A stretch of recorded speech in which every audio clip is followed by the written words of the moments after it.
أعوذ بالله من الشيطان الرجيم بسم الله الرحمن الرحيم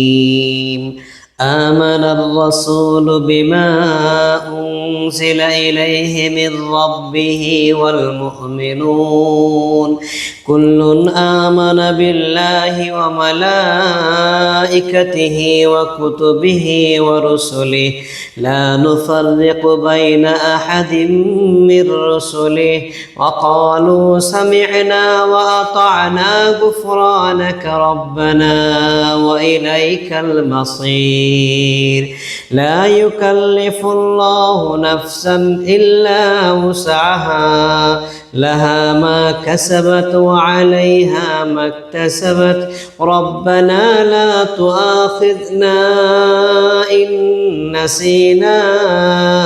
أو أخطأنا ربنا ولا تحمل علينا إصرا كما حملته على الذين من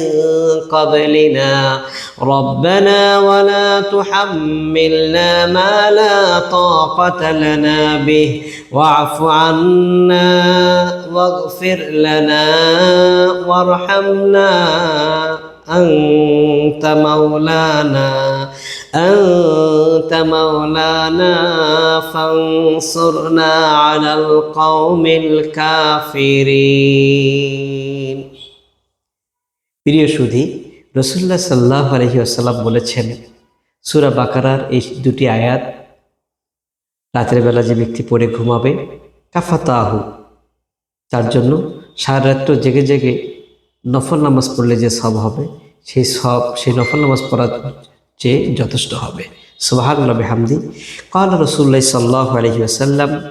মান ক্বারা বিল আয়াতাইনি মিন আখির সূরাতুল বাকারা ফি লাইলাতিন কাফাতাহু যে ব্যক্তি সূরা বাকারার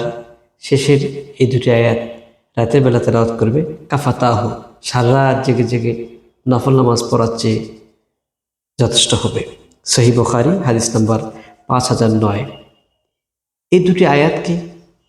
রাসূলুল্লাহ সাল্লাল্লাহু আলাইহি সাল্লাম সরাসরি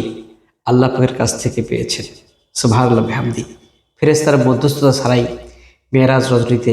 আল্লাহ পাকের সঙ্গে দিদার করে তিনি এটি পেয়েছেন এই দুটি আয়াতের অনেক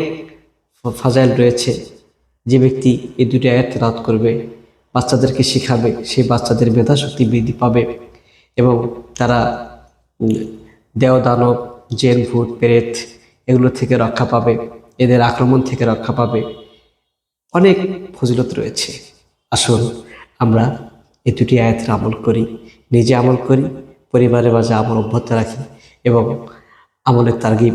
সকলকে দেই আল্লাহ সুবহানাহু ওয়া তাআলা আমাদেরকে কবুল করেন আমিন